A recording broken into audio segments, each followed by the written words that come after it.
তবে তারা মানুষের ভালো চায় না, তাদের জন্য তারা যত সতর্ক চোখ রাখো।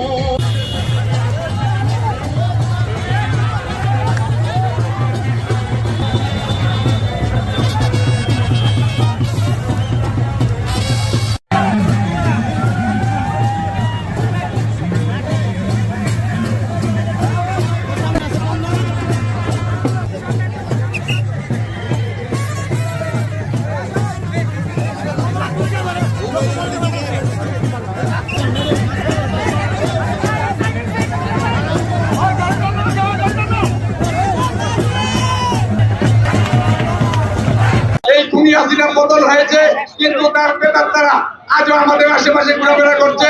তারা রূপগঞ্জে অশান্তি সৃষ্টির চেষ্টা করতেছে। তারা বিভিন্ন জায়গায় গুপ্ত হত্যা, চাঁদাবাজি, সন্ত্রাসী খুনের সাথে জড়িত হচ্ছে এবং আমাদের বিএনপির নামে দুর্নাম করছে। আমরা তাদেরকে কঠোর হস্তে দমন করব। দীপু ভাইয়ের নির্দেশ, কোন সন্ত্রাসী, চাঁদাবাজ, মাদক ব্যবসায়ী বিএনপিতে থাকতে পারবে না ইনশাল্লাহ। থেকে ভূমিদস্যু, সন্ত্রাসী, চাঁদাবাজকে ইনশাল্লাহ কঠোর হস্তে দমন করব।